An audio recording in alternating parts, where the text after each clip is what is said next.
Estamos de Vou volta. até deixar aqui Então, meu São José aparecendo, que aí São José protege essa internet. então pronto. Estamos super bem protegidas. Ai, que alegria estar aqui. É um Eu projeto que também eu estou aqui acredito super tanto. feliz.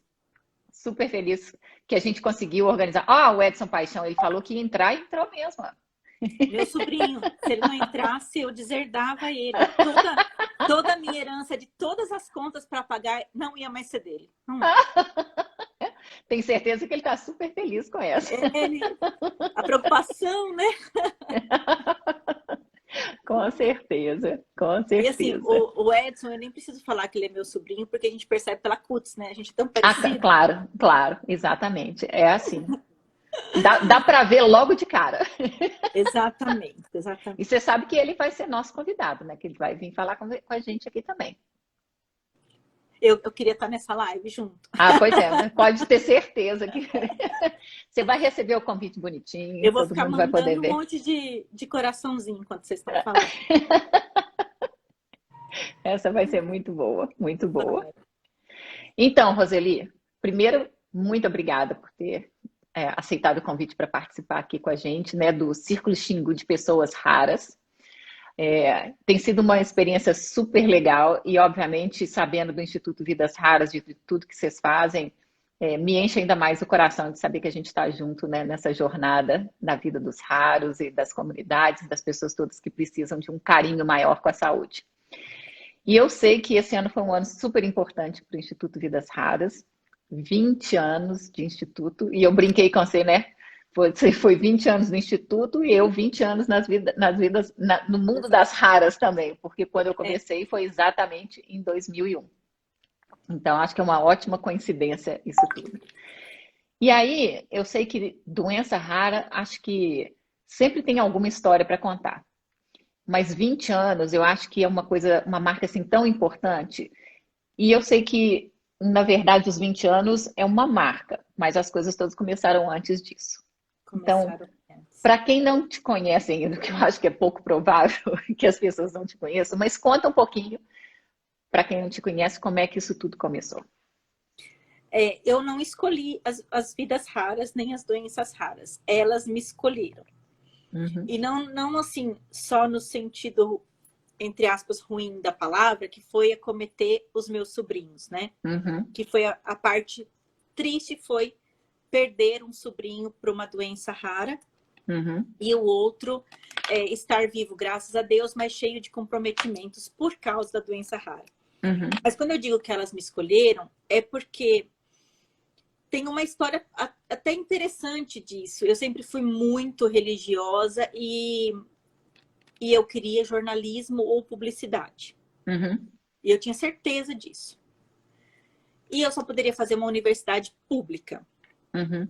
E eu ia ser uma jornalista que ia fazer várias matérias sobre doenças raras e ia transformar o mundo ou criar produtos para as pessoas raras. Então, estava certo, tudo desenhado, minha vida estava pronta.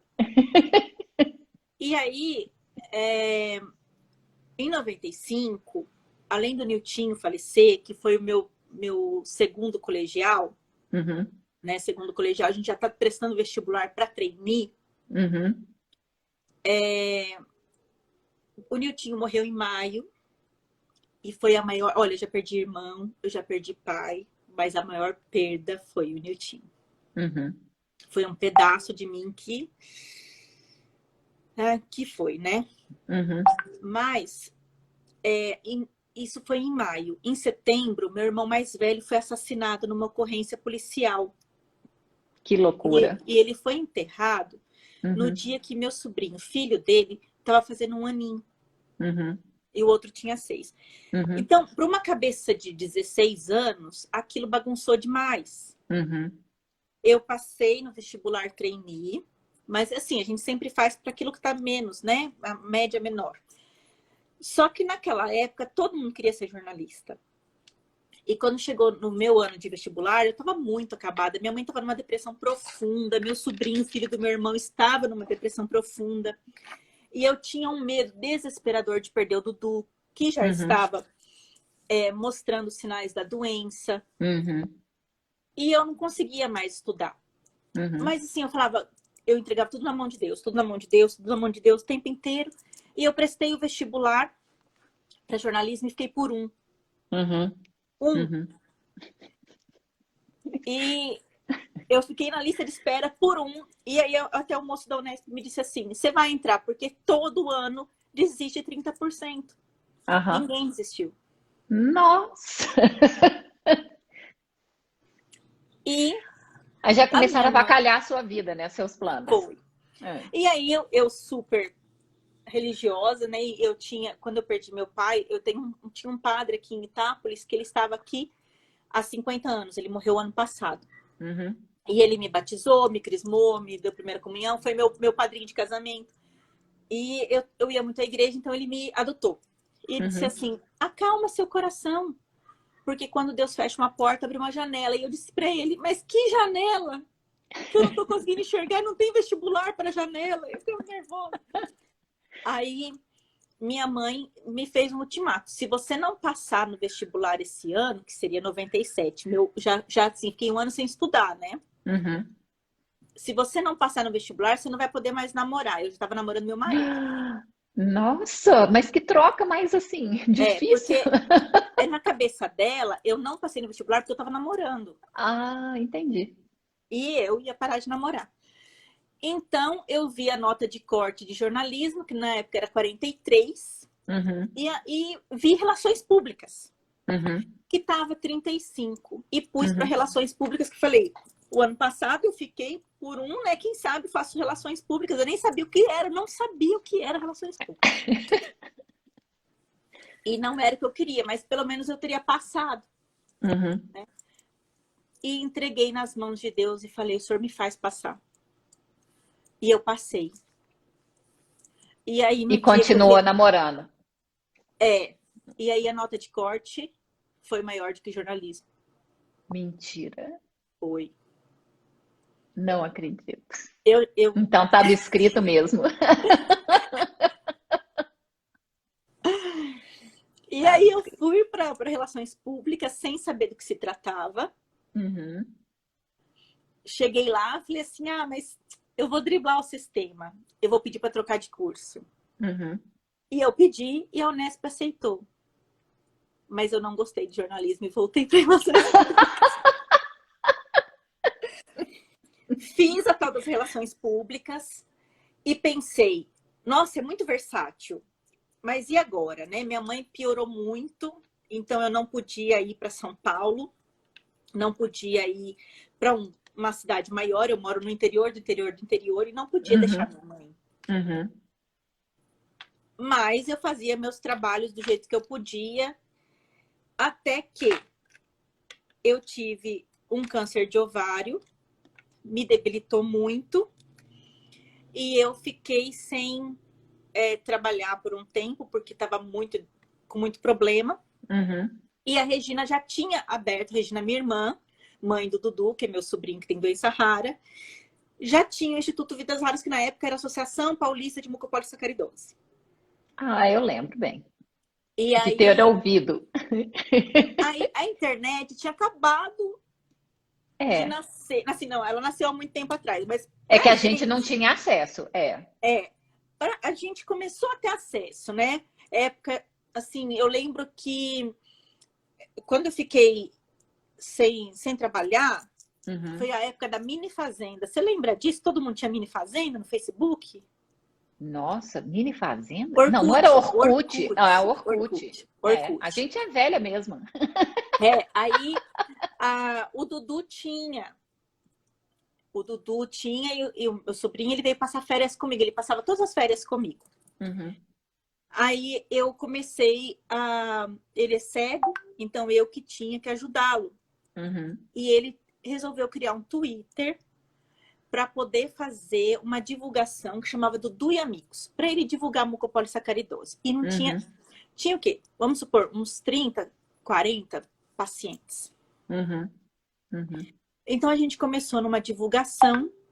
Em questão de 6 meses, a gente já tinha um monte de paciente, brotava paciente. Gente, que coisa impressionante. Porque a gente descobriu que o raro não era a doença, era a informação. Uhum. Aí do Twitter evoluiu para Facebook, de Facebook evoluiu para Instagram e de Associação Paulista evoluiu para Instituto Vidas Raras. Por quê? Porque naquela divulgação da internet, a gente encontrou a Bianca Rinaldi um dia. Ela tinha 4.000 seguidores no Twitter. E o Dudu mandou uma mensagem para ela e ela respondeu na hora.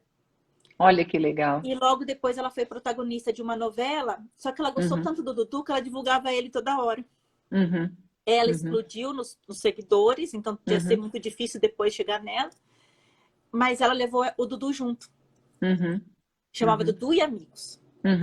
E depois ele desistiu, porque ele foi estudar, passou na faculdade. E a Regina falou assim, olha, o seu trabalho é muito bom. Eu acho que a gente vai precisar de você. E fiquei como voluntária um tempo, até que começou a tomar todo o meu tempo. E eu não conseguia mais trabalhar fora. E eu falei, a Regina falou, vou contratar uma agência, mas a gente não tinha dinheiro para contratar uma agência. Então, eu entrei em definitivo e exatamente, o meu trabalho é exatamente o de relações públicas. Então, hoje eu vi que lá atrás, tipo assim, eu nunca mandei na minha vida. Já tinham escrito lá bonitinho, Já. com selo, né? Tudo bonitinho. Não, você não passou porque eu não quis, você passou porque eu quis. Ele já estava me preparando para ser a tia hoje, que hoje todo mundo me chama de tia. Muita gente não sabe qual é meu nome, porque o Dudu começou com essa divulgação e as pessoas perguntavam, se você é cego, quem digita para você? Ele falava, minha tia. Então, as pessoas falavam, um beijo para sua tia, um beijo para sua tia. E aí, então, é a tia. Eu ia nos encontros com ele e eu falava assim, avisa que o Dudu veio com a tia do Dudu chegou. E a Regina não me chama de Roseli, me chama de tia. A Mira chegou pra gente. A Mira, que hoje é a nossa vice-presidente, que eu tenho um orgulho, que eu quase morro, ela chegou pra gente, estudou com o Dudu. Então, se ela estudou com o Dudu e ela é mais nova que o Dudu, eu adotei como minha sobrinha, né? Então, eu não enxergo ela como... Exatamente como assim, para mim ela é um mulherão, mas não essa que ela chegou, para mim ela é minha sobrinha. Então, ela também me chamava de tia. Teve um dia que a gente teve uma reunião e a pessoa falou assim, tá, mas qual é o nome dela para apresentar? Porque eu só sei que é tia. Então, aqui talvez eu devia ter começado então falando, olha, hoje a gente vai falar com a tia. Exato. Porque agora o pessoal tá achando que você chama Roseli, na verdade você chama tia. Não, eu chamo tia. E assim, eu demorei muito tempo para ser mãe, né? Eu já era casada há 9 anos quando meu milagrinho veio. Então, eu era tia. E como eu não podia ter filhos, que eu tinha tido câncer de ovário, eu tinha assumido, assim, sabe, ficou para titia?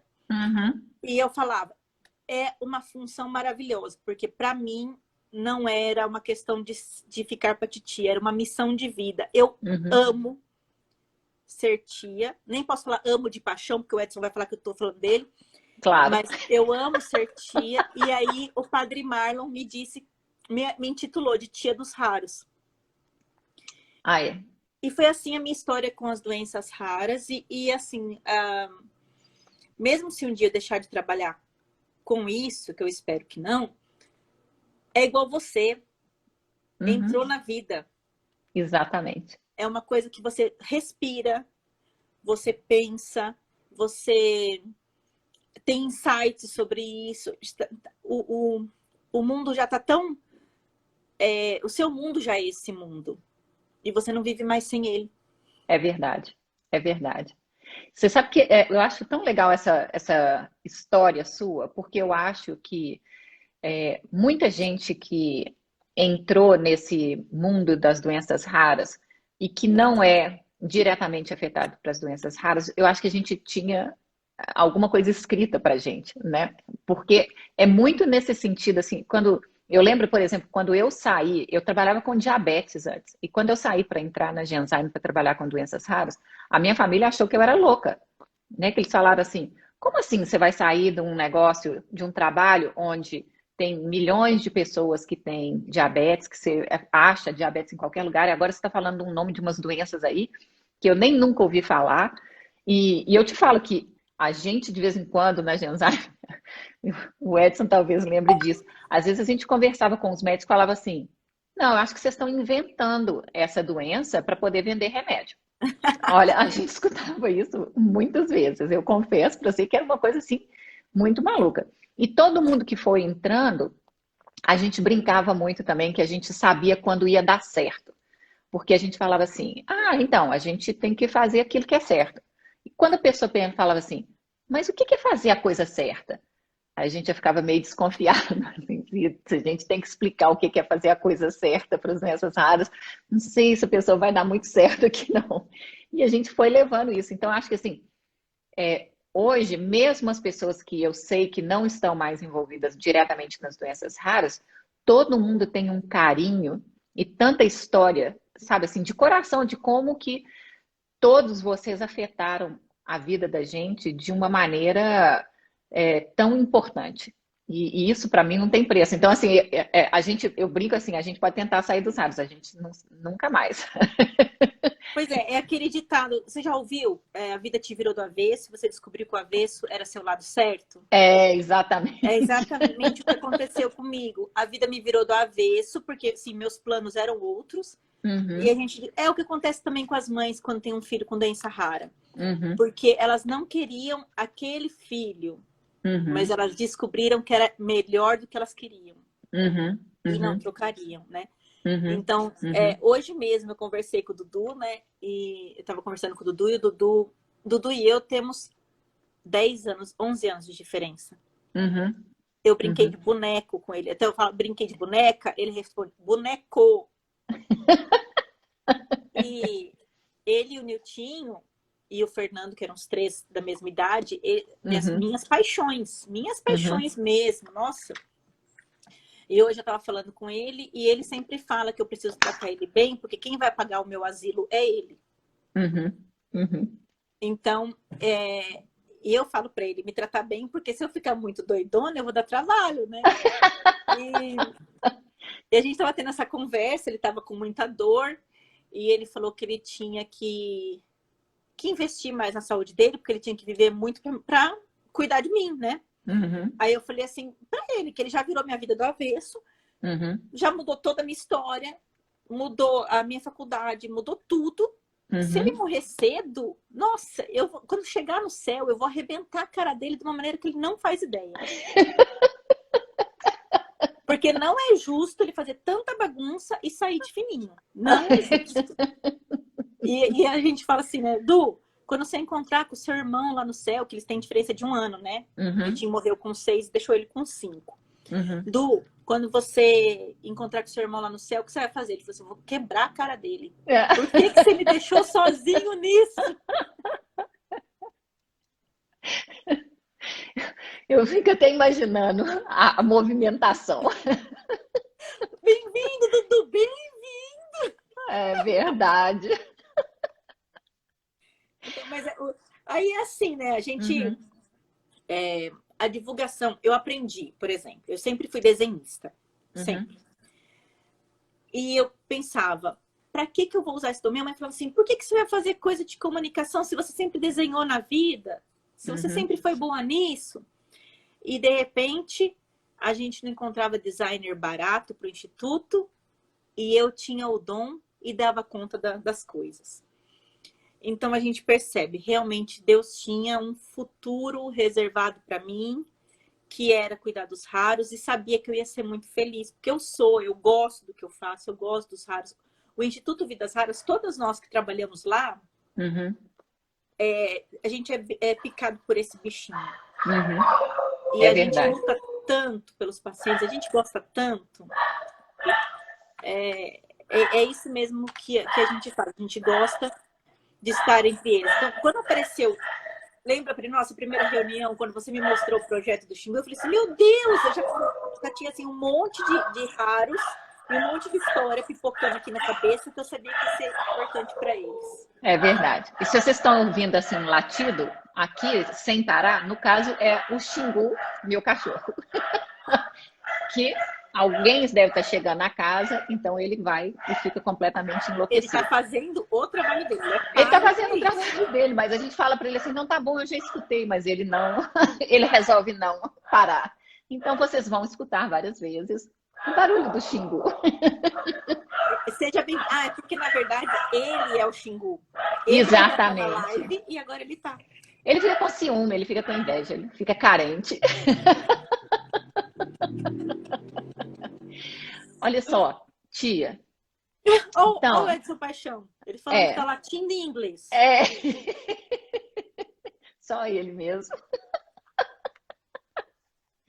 Olha só. E falar em doença rara, e falar do Xingu, eu lembro a gente conversando, né? Você falando como que isso ia servir, o aplicativo ia servir, e obviamente eu falo para todo mundo assim, teve uma época que eu pensei que eu não ia nunca mais voltar a mexer na área de doenças raras, porque a gente passa a achar que a gente deve ter feito alguma coisa diferente na vida, ou precisa fazer alguma coisa diferente da vida, e a vida leva a gente exatamente de volta para onde a gente precisa estar, né? E eu sei que parte de uma das coisas que sempre me chamou a atenção é essa questão de diagnóstico. E por que eu estou te falando isso? Porque eu vi que a Ilza colocou uma pergunta querendo saber se a gente já ouviu falar da doença Coffin Siris, que eu, pessoalmente, nunca ouvi falar. Então, Ilza, já anotei até o nome aqui, que depois eu vou procurar saber. Mas eu vi que ela colocou também aqui um comentário falando como é difícil encontrar o diagnóstico, né? E eu sei que uma das grandes vitórias que aconteceram ultimamente é a expansão do teste do pezinho, que pode ajudar muito em diagnóstico precoce, essas coisas. Então, como é que a gente faz para... Porque eu acho que tem algumas coisas, não é só teste do pezinho, o teste do pezinho vai ajudar demais, mas tem a parte da educação toda. E aí eu tenho certeza, né, que se o Edson pudesse se juntar aqui agora, ele ia falar também, exatamente, educação, a gente tem que falar mais das doenças raras. A gente tem que falar, até porque eu acho que você falou uma coisa super importante nessa jornada do Dudu, né, de criar a turma dele, que os raros não são tão raros, raro é a falta de informação. E eu nunca, olha, eu escutei tanto isso recentemente, que eu acho, quer dizer, nada é coincidência, né? Mas, enfim, escutei tanto isso recentemente das pessoas falando, como é que a gente acha a informação? Onde que essa informação está? E eu sei que o trabalho que vocês fazem no Instituto Vidas Raras é fantástico com essa questão toda de tentar mostrar informação, de mostrar. Mas e aí, obviamente, pelo lado nosso aqui na Xingu, a gente sabe que quando a gente criou o aplicativo, era também para o paciente ter uma voz, porque tem muitas vezes que essa voz do paciente não chega, não é escutada como deveria. Sim. Então, explica para a gente mais um pouco também. O que mais que a gente pode fazer para ajudar, diagnosticar, educar mais as pessoas? Você viu aquela pesquisa, né, que a gente fez das doenças raras? Eu vou contar para você um pouquinho das coisas que eu já aprendi com a pesquisa, mas primeiro eu vou deixar você falar um pouquinho disso. Então, é tudo um trabalho de formiguinha nas doenças raras, porque a gente sabe, nós somos o mesmo número de diabéticos. Só que diabetes não é que é uma só, não é uma só. Mas diabéticos é uma turma. Exatamente. Né? Que então, tem assim, um monte de coisa em comum, de uma certa maneira. Então, tem insípidos, tem mellitus, tem, mas eles são todos diabéticos de um princípio único, né? Os raros não. Então, tem os genéticos, metabólicos, tem, assim, todo mundo fala assim, não é doença, é síndrome, não é doença, é deleção, não é doença. Mas é tudo num balaio só, até porque a gente não consegue hoje definir. Se a gente for separar mais ainda, não são doentes raros, são síndromes, deleção. Aí a gente vai ser 2, 3 e ninguém vai lutar mais. Então, no mesmo balaio, são 8.000, de 6 a 8.000 doenças. Dá para estudar na faculdade? Não dá. Não. Eu que trabalho com isso há mais de 20 anos, não sei todas. Você que trabalha com isso há 20 anos já descobriu mais uma. E todo dia a gente vai descobrir. Porque existem umas que são ainda mescladas, que aparecem do nada. E o que acontece? Na mucopolissacaridose, que eu te falei, que a gente começou a divulgar os sintomas, e a face sindrômica do Dudu, para quem não sabe, o Dudu e quem tem mucopolissacaridose tem umas faces parecidas, né? Fenótipo, né? Que igual síndrome de Down, todo mundo parece igualzinho. Mucopolissacaridose também tem uma face parecida. Estou tentando falar de uma linguagem mais para o povo leigo. Apesar de terem vários tipos de mucopolissacaridose, né? Que às vezes as pessoas não sabem também. E eles são todos parecidinhos. Então, teve gente que entrou na internet e falou assim, nossa, eu perdi um primo há 2 anos que era a cara do seu sobrinho. Uhum. E a gente conversando descobre que era mesmo, pelo histórico. Aí um dia eu fui num médico, um médico que era reitor da pediatria de uma faculdade de medicina. Uhum. Então, assim, o que você acha? Um reitor porque ele chegou no topo, né, tal. E eu dei para ele o cartazinho com a foto do Dudu. Ele falou assim, mucopolissacaridose. Eu falei, isso, o senhor conhece? Nossa! 2010. Uhum. Aí ele falou assim, que pena, né? Morre muito cedo. Quantos anos? Aí eu, na época, 20 e pouco. Não, então não é mucopolissacaridose. É sim, ele faz tratamento. Não existe tratamento para mucopolissacaridose. E já havia tratamento já há alguns anos. Uhum. E ele é um reitor de faculdade de medicina e não ficou sabendo disso. Então a gente percebeu, nossa, o buraco é muito mais embaixo. Não é só difícil de encontrar paciente, é difícil de encontrar profissional que saiba. Então, quando a gente criou toda essa grande divulgação, que às vezes a pessoa acha que para que dia de conscientização? Se falta remédio, se falta isso, se falta aquilo. É justamente para conscientizar. Eu não quero só conseguir mais pacientes. Porque eu não, na verdade, assim, a gente nem dá conta dos que tem, a gente tem que criar, né? Mas a gente quer profissionais de saúde capacitados. A gente quer que a gente esteja tanto no top mind, tanto assim, seja tão falado, que quando uma pessoa ouve, eu sei onde procurar. Eu vou procurar lá no Vidas Raras. Exatamente. É que um enfermeiro, quando receba um paciente no seu PS, fale assim, olha, eu já ouvi isso em algum lugar. Vou procurar no Vidas Raras, porque eu já ouvi. E já aconteceu muito disso. Gente entrando no nosso privado, e quem entra no privado do Vidas Raras sempre encontra a tia. E aí eles falam assim, olha, eu sou enfermeira de tal lugar, eu sou nutricionista de tal lugar, eu tô com um paciente assim, assim, assim, assim. O médico acha que é outra coisa, mas eu vi um post seu. Então, a nossa sementinha já chegou naquele profissional. Isso é muito legal. E eu já vou conseguir chegar naquele paciente e ele vai ter um tratamento. E ainda, o enfermeiro é tão bom que ele sabe falar direitinho, né? Assim, ele sempre vem para o pronto-socorro, geralmente de 3 em 3 meses ele tem uma crise, a pressão tá sempre tal, ele vai falando tudo, né? Ele explica de um jeitinho que a gente pode auxiliar. Então, é isso que eu acho que é importante na divulgação. É você começar acreditando que não vai fazer uma grande diferença, mas vai fazer a diferença no mundo de alguém. E Com se certeza. cada paciente hoje, a borboleta, por exemplo, a Aracel, por exemplo, muita gente tem vergonha de assumir que tem uma doença rara por causa do serviço, por causa dos amigos, ou porque é difícil mesmo. Mas quando você se assume, você se torna livre. Você tem aquela doença. E você ajuda. Porque você vai descobrir que um monte de gente também não saiu do armário das doenças raras. É verdade. E que sofre calado com um monte de sintoma, sem tratamento, e que às vezes tem. Então, quanto mais pacientes vão criando seus Instagrams e promovendo a divulgação da sua patologia, mais vidas vão sendo salvas. Parece utópico, parece que eu estou falando uma coisa, mas não é. É isso mesmo que acontece. Não, e eu vou te falar uma outra coisa, Roseli, que eu acho que às vezes, pelo menos escutei isso um monte de vezes, né? As pessoas falavam assim, mas você mora nos Estados Unidos, aí todo mundo conhece. Não conhece, tá? Olha, quantas vezes a gente escutava caso, e para quem não sabe, né, eu moro perto de Boston, um dos melhores hospitais do mundo aqui, e eu lembro disso como se fosse ontem.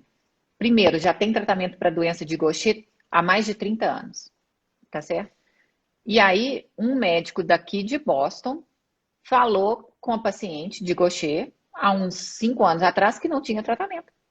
O que aconteceu comigo de mucopolissacaridose. Exatamente. Então, né? Enfim, quando essas coisas chegam pra gente, eu falo, gente, a gente tem muito trabalho ainda pela frente, a gente não pode aposentar, não. Então, agora a gente tem que investir também na base, né? Tem que ir lá nas faculdades, tem que Exatamente. falar com os... E é uma gama de profissionais, né?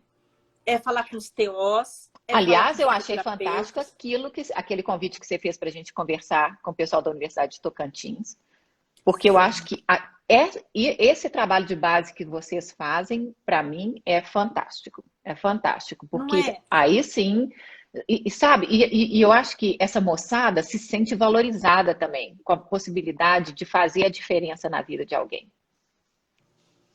E uma vez eu vi uma propaganda que eu acho que tem a ver com isso. Que tinha um grupo, um monte de bolinha branca e uma gotinha de tinta vermelha caiu em uma. E todos que se contaminaram com esse vermelhinho saiu com um pouquinho de vermelho. Uhum. E foi passando o vermelho adiante. É o que acontece com o Covid, mas eu quis transformar numa coisa mais bonitinha. Vamos trazer, vamos fazer num outro exemplo. E aí, se fosse com o Covid, por exemplo, né? E aí todo mundo foi ficando um pouquinho vermelhinho. Então, aquilo era a informação. A gente foi para aquela faculdade, todo mundo nos ouviu.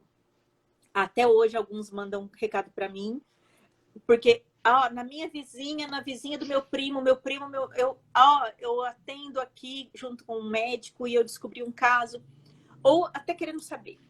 Então, eles já estão vermelhinhos. Uhum.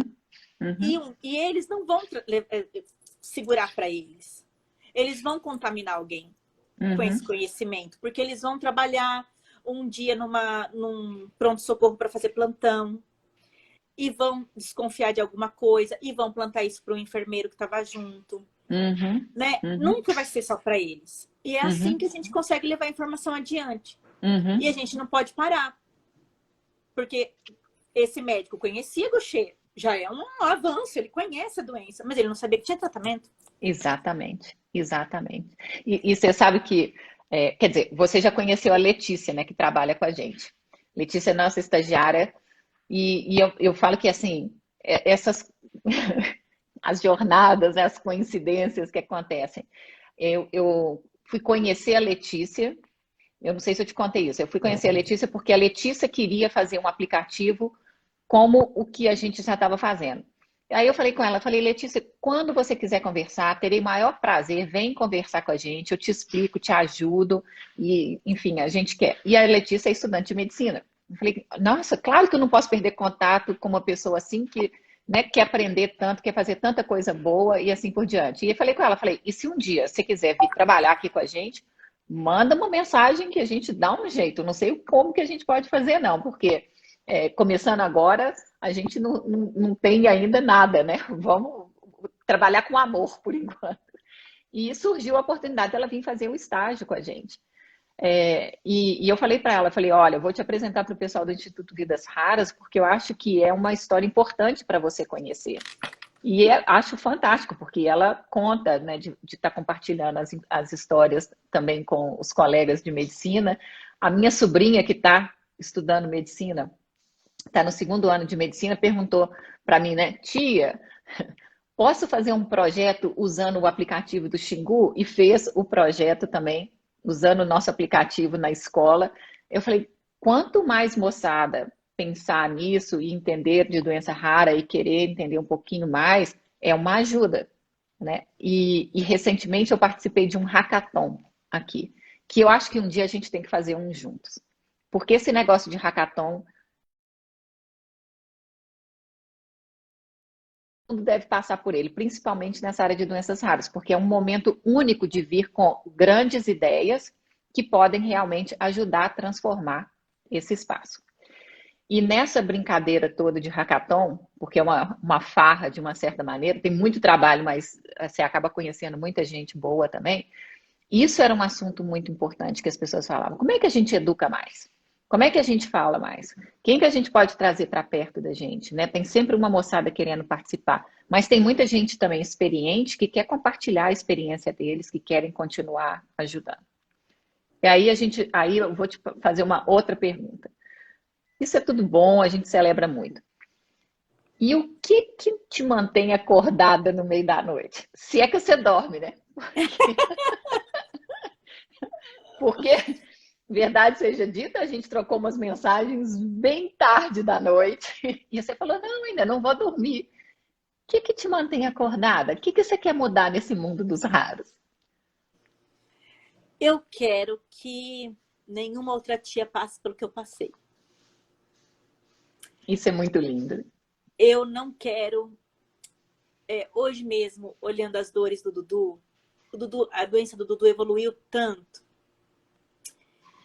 E eu fiquei pensando, sabe, eu sou muito. Todo mundo fala, você não se revolta? Jamais, eu sou muito grata a Deus por esse menino. Esse menino, ele me ensina todo dia. Mas essas dores todas, assim, olha para a conquista que a gente teve. Claro que não foi sozinha, mas presta atenção. Quando a gente entrou nesse mundo louco, Uhum. o exame dele teve que ir para fora do Brasil, porque aqui não fazia exame de É mucopolissacaridose. verdade, é verdade. Demorou sei lá quantos e quantos meses para o resultado vir. Era assim, uma vida. Hoje demora 45 dias para sair um exoma. Era meses. O Era Nilton chegou a morrer sem o resultado oficial. impressionante, impressionante. Tem o resultado? Tem. O que você vai fazer com ele? Não tinha Uhum, medicamento. uhum, Olha, o Dudu descobriu. O Nilton morreu com 6 anos. O Dudu tinha 5. O Dudu foi pesquisa clínica quando já tinha 12. Ele já uhum. tinha perdido visão, audição. Aí conseguimos o medicamento, que era impossível. Hoje mesmo a Mira falou assim: qual que é o nosso lema, tia? Ah, o nosso lema era impossível, a gente foi lá e fez, mesmo assim. Sabe? Aí Exatamente. o pessoal fala assim: ah, não sabendo que era. Não, sabendo que era impossível, ou não, Não, alguma coisa não assim. sabendo que era impossível, ela foi lá e Foi lá e fez. fez. Já a gente não, a gente sabe que é impossível e a gente vai lá e faz do mesmo jeito, porque não Uhum, existe impossível para quem ama. uhum, Aí o Dudu foi pesquisa clínica, conseguimos o medicamento. Como aplicar esse medicamento se ele custa milhões? uhum, uhum. Mil, né, dólares. Então tá, então um longo caminho de consultas públicas, de luta, de ida a Brasília, de volta a Brasília. O medicamento está no SUS. Hoje, a criança que nasce com mucopolissacaridose, que já é super fácil de diagnosticar, porque muita gente já conhece, Uhum. já não é mais aquele pandemônio todo. A criança já tem medicamento com 1 ano de idade É verdade, é no verdade, SUS. é Então, verdade. se eu não tivesse, não eu, porque essa conquista foi desses mais antigos. Eu estive junto, mas é uma conquista dessas mães que começaram lá atrás, sabe? Se elas, Regina, Daniela, Mércia, que está aí com a Débora Camille, se tantas mães não tivessem lutado, Uhum. a gente não ia ter essa facilidade hoje. E os filhos dela tiveram essa oportunidade? Elas não lutaram pelos filhos delas. Uhum. Os Uhum. filhos delas estão super acometidos. Uhum. Só que hoje eu estava sentada no chão, encostada com a cabeça no joelho do Dudu, conversando, que é o meu pedaço de paraíso, sabe? Fazendo isso com ele, com o meu filho. E aí eu pensei em todas as tias que hoje não vão mais passar por essa dor, porque é tanta conquista que a gente teve, a gente Uhum. todos. Uhum. E isso pode acontecer com todas as patologias. É verdade, é verdade. Então, Você o que sabe que, que... aliás. Oi, perdão, pode Pode falar. falar. Não, eu ia falar que aliás, teve um determinado momento que eu saí, né, de onde eu estava na Genzyme e fui trabalhar com hemofilia. E na hemofilia é um pouco disso que você descreveu agora, mas foi uma coisa que me chamou muita atenção quando eu conversei com algumas mães que falaram para mim assim: a gente fala para o filho que ele tem hemofilia, mas ele não sabe o que é hemofilia porque nunca teve um sangramento, porque já tinha o medicamento desde a hora que nasceu. Então, e às vezes é até um problema, né? Porque daí na hora que o menino resolve sair de casa e que vai para a faculdade, aí acha que não tem que tomar remédio, né? Porque nunca viu um sangramento, não sabe que tem que tomar um remédio. Então, essa coisa, esses desafios passaram. Mas, para mim, tem uma coisa importante nessas histórias todas que você está contando, que é o papel das pessoas como você, a Regina, a Daniela, e tantas outras e tantos outros que fazem o papel dos cuidadores. As Ritas, Reginas, Danielas da Vita. Sabe por quê? Porque eu conversei com várias, né, dessas cuidadoras no mundo. Eu, de uma certa maneira, fui cuidadora não de pessoas raras, mas em alguns momentos da minha vida também. E aí a gente se dá conta de o quanto é importante o papel dessas cuidadoras e mais, que as cuidadoras às vezes esquecem de se cuidar. Ah. Então, acho que a gente devia fazer uma campanha, sabe? Cuida de quem cuida. Porque sim, não é uma coisa que a gente sempre pensa. Sempre pensa. Eu acho que é um papel tão bonito que as pessoas têm e que contribuem de uma forma tão importante para a vida das pessoas que a gente tem que ter a capacidade de reconhecer. Né? E reconhecer elas e eles. Eu sei que são mais elas. Aí a gente vai puxar a sardinha para o lado da gente. Mas que tem ótimos eles também, cuidadores, que estão sempre juntos e assim faz. Então eu acho que a gente devia fazer isso. Exatamente. Aí a Ju já falou que ela amou a campanha, então que ela já quer. Aí eu vou até falar da Ju uma coisa. A gente fez essa pesquisa agora e eu falei com você que a gente já aprendeu algumas coisas. E uma das coisas que a gente aprendeu muito que tem a ver com a Ju é exatamente a importância de cuidar de quem cuida, né? E cuidar da saúde mental de todo mundo. Sim. Então, o que você acha da gente falar um pouquinho também disso? A saúde mental para o doente raro, como é que a gente traz essas pessoas preparadas. Eu falei para a Ju que a gente vai ter que fazer uma live aqui só para conversar sobre isso. Como é que a gente ajuda a preparar as pessoas para lidar com as pessoas. Eu falei para a Juliana, você está falando da Juliana Ervilha, né? Isso, o maior erro da vida dela foi ter dado corda para mim.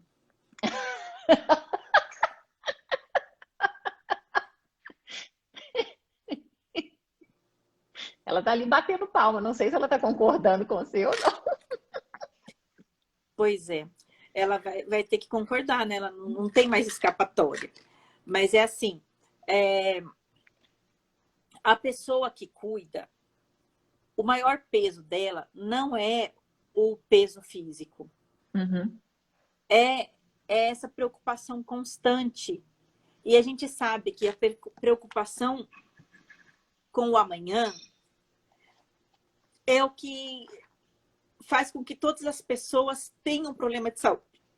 Né? Que cria ansiedade, cria uma depressão. E a mãe, ou a esposa, a cuidadora, o cuidador, ele tem que cuidar dele e da pessoa. Mas ele tem que guardar a dor no bolso. Porque a dor do outro é latente. E além dele sofrer que o outro está com dor, ele sofre o desespero do medo de perder. E aí, falando das mães em particular, mãe tem uma culpa. A mãe sente uma culpa quando ela nasce. Nasceu uma mãe, nasceu uma culpa. E a mãe com doença rara se culpa pela doença, que ela não teve culpa, mas se culpa também pelas perdas. Por que meu filho perdeu a visão? Eu deveria ter feito mais? Eu deveria ter lutado mais? Foi aquele dia que eu não levei para o hospital?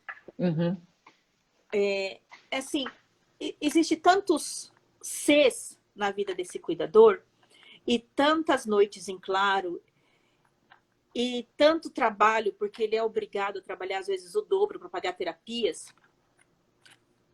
que alguém tem que cuidar dele. Ele não vai ter tempo para isso. Ele não tem tempo de... Eu tô falando isso e tô pensando assim nas nossas meninas que estão aí. Né? Tem aí a Ieda, por exemplo. A Ieda ela e a Regina são pessoas à parte. Porque eu sempre comentei, Ieda e Regina estão sempre de unha feita, cabelo bonito, plenas. Né? Eu não conheço a Ieda, mas a Regina é exatamente Elas estão plenas. assim. Então é assim, a Regina passava mal a noite inteira, com o Niltinho passando mal, com o Dudu passando mal. No outro dia, ela estava maquiada, com o cabelo pronto e com a unha feita. A Ieda também. Aí eu falava assim, eu nem vou te perguntar se você acordou mais cedo para fazer isso, porque eu vi que você não dormiu. Então, você deve ter feito algum milagre, porque eu não vi onde teve tempo para isso. Uhum. Mas não é, elas são casos raros de pessoas que sabem a importância de se cuidar. Uhum. Né? E tem a Patrícia também, a Patrícia Miranda, que também deve estar aí, a gente chama ela de nossa perua preferida. Porque Quanto tempo eu não escutava isso? Ela tá sempre assim, maravilhosa. Ela fala assim, se for para sofrer, que sofra maquiada. Mas são casos muito raros, sabe? O restante não tem tempo para isso. Ou, assim, tá tão esgotado mentalmente que esquece que tem uma vida. E aí ela vai se fechando dentro de uma concha, gira em torno daquele cuidado, esquece de viver. Se o filho morre, então, acaba o propósito da vida dela. Porque ela A não Ju criou, falou isso comigo. ela não criou uma vida fora desse filho. Então, da onde ela vai começar? Né? O que ela vai fazer? Geralmente você fala assim, não, eu tenho que criar meu filho, porque se um dia eu morrer, ele saiba viver. Mas você esquece de fazer o contrário. Eu vou criar meu filho para que se um dia ele morrer, eu consiga viver.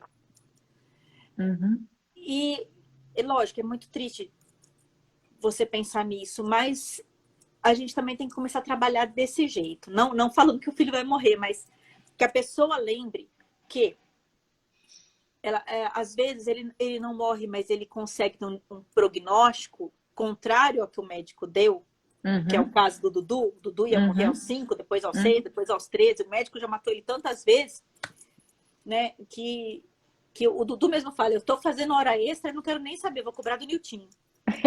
E aí, graças a Deus, ele tá lá firme e forte, e a Regina preparou ele para isso. De um jeito que sofreu muito. Ela fazia ele subir a escada. Você conhece a mucopolissacaridose? Compromete demais a coluna. Ele subia de 4, com uma dificuldade, uma dor. E eu falava assim, que bruxa que não pega ele no colo e levanta ele. E ela, do lado da escada, ficava olhando aquilo e não levantava ele. Aí eu falei assim, por que você faz o menino sofrer? Aí ela falou assim, porque ele precisa aprender a escada, subir a escada, porque o dia que eu não tiver, ele vai saber subir sozinho. E eu calei minha boca, eu não era mãe.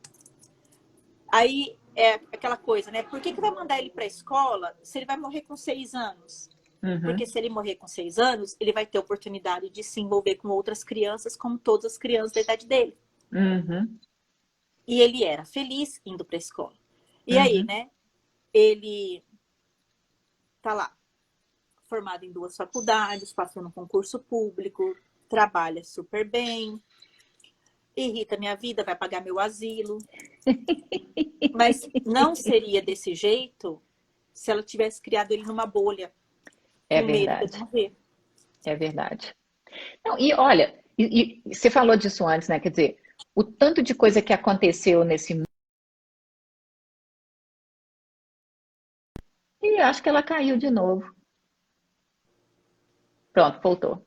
Você deu uma congeladinha assim, eu só vi o Eu ia círculozinho. até Aí eu com falei, medo. Assim. é. Eu estou até evitando fazer careta para não ficar travada na careta. Não, mas eu estava falando assim, que você, né, comentou de tanta coisa interessante que aconteceu, de diagnóstico ser mais rápido, agora você faz um exon, acho que foi o exemplo que você deu, até, enfim, teste do pezinho, como é que as coisas estão evoluindo nessa rapidez louca, assim, quer dizer, se a gente até não... falar disso, né? Porque mucopolissacaridose tinha que desconfiar para poder... Agora, com o teste do pezinho, você não precisa nem mais desconfiar. Exatamente. Não, e eu acho que você falou uma coisa super importante que eu escutei várias vezes, porque mucopolissacaridose foi, na verdade, a primeira doença que eu comecei a trabalhar quando eu entrei para a Genzyme. A gente escutava muito essa coisa assim, não, eu achei que era parecido, porque sempre pareceu com o pai, ou pareceu com o tio, né? Então, assim, o diagnóstico nem sempre vinha muito rápido e, obviamente, dependia.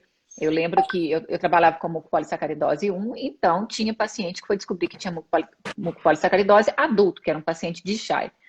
Então, era um paciente que aparecia como normal, vamos dizer assim, né? Vem cá, Ah, vem deixa cá. eu ver. Dá oi pra gente, dá oi pra todo Oi! mundo. A gente tá falando Foi, mal do Dudu foi uma aqui. das melhores festas de aniversário que eu já vi. A sua que se organizou aquela doação toda de comida, dos Do produtos. Ó, Naruto. foi show de bola. Foi show de bola. Obrigado. Foi show de bola. Viu? Aqui, o rapazinho, o Dudu é padrinho de oração dele, de consagração dele, e estragou ele, que ensinou tudo malandragem. É seu primo e seu padrinho. É, Vai lá. isso é muito bom. É. Então, mas essas coisas para mim são muito importantes, assim, né? Eu também sou mãe, e quantas vezes eu já ficar pensando assim, será que eu vou fazer isso? Não, para quê? É muito mais fácil se eu fizer, né? E depois se arrepende, porque aí depois todo mundo fica pensando assim, ela vai fazer pro resto da vida. Não vou, não. É, exatamente. Né? Mas eu acho que para as cuidadoras, para mim, a coisa mais importante ainda, eu lembro de uma conversa que eu tive aqui com uma grande amiga que tinha um filho também com uma mucopolissacaridose, ela falou para mim assim, eu nunca esqueci de nenhuma consulta do meu filho, eu nunca esqueci de nenhum exame, eu nunca esqueci de nada. Mas eu esquecia de fazer minha mamografia, eu esquecia de fazer minha visita no médico e assim por diante. Então, eu acho que a gente aqui, eu vou até pegar de novo no pé da Ju, a gente vai ter que fazer uma campanha de cuidar de quem cuida. Porque Temos. eu acho que assim a gente consegue até mesmo manter essa história de doença rara, que é uma história que precisa ser contada e recontada, não é verdade? Então, eu acho que é isso que a gente vai fazer. E a gente está quase terminando. A gente percebe também que a mulher rara começa a ser mais, se dá mais atenção quando ela é mãe, porque ela tem medo de perder o tempo com o filho. Né? Mas a gente precisa trabalhar muito nisso, né? Trabalhar para que todos se cuidem e para poder cuidar, coloque a máscara primeiro para depois colocar no outro. Que cuide primeiro. Devia ser uma regra. A mãe fica sabendo do diagnóstico do filho, já é encaminhada para um psiquiatra, para uma psicóloga, para uma terapia. Para ter um apoio, né? Para ter um apoio. Porque tudo vai ser difícil. É aquele luto, porque o filho que você tem não é aquele que você sonhou. Seus sonhos vão mudar. E tá tudo bem você ficar em luto. Mas eu não quero que meu filho se sinta rejeitado. Não é uma rejeição. Você realmente vai ter uma vida diferente, precisa se preparar. A vida vai ser bem mais difícil do que aquela que você sonhou que ia ter. E tá tudo bem você ficar apavorada com isso.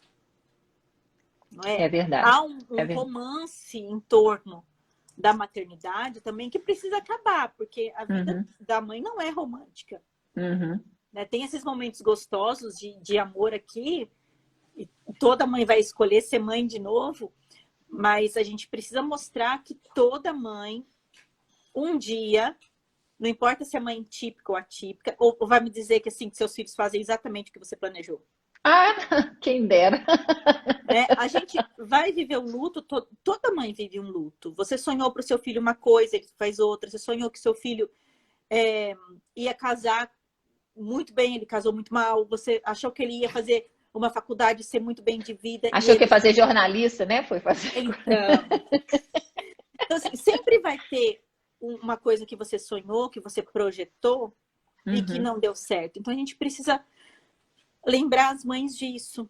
Lembrar as esposas disso, né? Que a esposa, principalmente, ela vai, assim, ela não pode passar de esposa para mãe, que é o que acontece. Ela acaba virando mãe. Tem que ter esse cuidado por causa do casamento.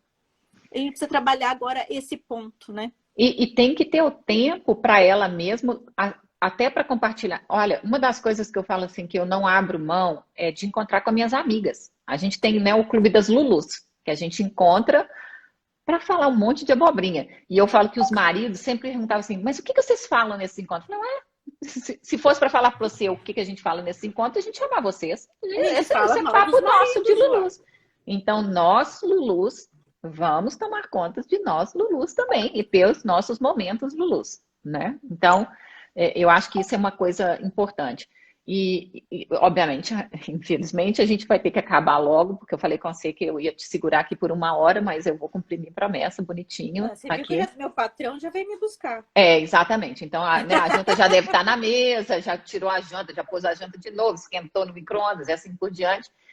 Mas eu vou te pedir para você fechar essa conversa nossa de hoje falando o seguinte. Me conta um sonho seu que a gente vai realizar junto. Nossa, eu ia falar isso para você, você acredita? Eu ia falar que agora a gente já conseguiu, em 20 anos, a gente conseguiu que a mucopolissacaridose nem precise mais suspeitar, vai estar no teste do pezinho. Então a mãe nem precisa sofrer pelos sintomas. Uhum. Mas daqui a um tempo eu vou te ligar e falar assim, Simone, você viu que agora tem cura? Uhum. E que não vai precisar mais nem de medicamento, nem de mais nada? Aí Show de bola. Eu vou viver para ver isso. Olha, e eu vou estar lá, assim, na torcida. Porque eu vou cutucando do lado de cá, onde eu sei também que as coisas estão acontecendo, para ver se a gente chega lá. Adorei esse sonho. Adorei. Não, a gente ainda vai conseguir, não só de mucopolissacaridose. Sacaridose, eu tô falando isso porque a gente comentou. Uhum. Mas a gente vai falar sobre as curas dessas doenças ainda. E a gente vai assim... Eu ia falar, a gente vai rir muito disso. Na verdade, a gente vai chorar. A gente vai chorar, mas é de alegria, então não tem problema. Essa lágrima conta. Essa lágrima Toda lágrima conta. Mas essa lágrima, eu quero. A gente quer trocar essas lágrimas aí com todo mundo. Vai ser que nem essas doenças que já foram erradicadas, né? Que Exatamente. Nossa. Exatamente. E você sabe que outro dia uma pessoa me perguntou aqui o que eu achava sobre vacina de Covid. E eu falei assim, você já ouviu falar que umas doenças foram erradicadas? É isso que a gente tem que fazer. Vai lá e vacina. Porque assim a gente consegue erradicar essa loucura toda que a gente está passando. Minha querida. Vai acontecer. E vai acontecer. Olha, muitíssimo obrigada.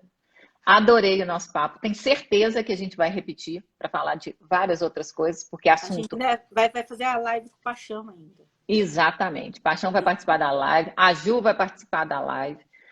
Se alguém tiver uma história interessante que quiser compartilhar numa live, manda uma mensagem para a gente, que eu terei maior prazer de fazer uma live também, com histórias que precisam ser compartilhadas. Não, a gente precisa fazer uma live. Não é? Juliana, que a Juliana é perua. É. A Juliana tá lá numa crise que ela não tá se mexendo de dor da esclerose múltipla, mas a sombra tá impecável. E eu não sei fazer assim. Aí a gente vai chamar a Ieda Perua, a Juliana Perua e a Regina, e a gente vai falar a live sobre essas pessoas que se cuidam. Como se cuidar. Tá aí. Combinadíssimo. Combinadíssimo. A gente faz com Zoom, bota todo mundo, passa pelo Instagram, vai no Facebook, faz aonde for. Mas e eu vou no salão no dia, né? Até eu vou ter que ir, né? Eu não sou elas, eu não sei fazer aquelas piruagens, mas eu vou. Exatamente. A Patrícia Ferreira Miranda acabou de chegar. Que eu falei pra você que minha periguete preferida, minha perua preferida, ela tá sempre linda. Você olha as fotos dela, você não imagina o que essa mulher passa. Ah, então tá combinado. Olha, Patrícia, nem te conheço ainda, mas a gente vai ter uma live, tá? Para ensinar como é que se cuida. Ela é mãe de um MPS 3, que não tem tratamento. Então ainda. Pronto, mais uma ainda. Faz parte do sonho. Ainda. E ela tá sempre maravilhosa. Muito bom, muito bom. Obrigada por tudo. Obrigada, querida. Abençoe. A nós todos. Viu? Um beijo grande, dá um beijo nesse menino lindo aí. E ó. Tchau, tchau, Xingu. Obrigada, querida. Tchau, tchau. Ele tá ali agora, assim, deitado na almofadinha dele, todo relaxado, como se nada tivesse acontecendo. Tchau, querida. Tchau, gente. Obrigada e boa noite para todo mundo. Beijos. Tchau.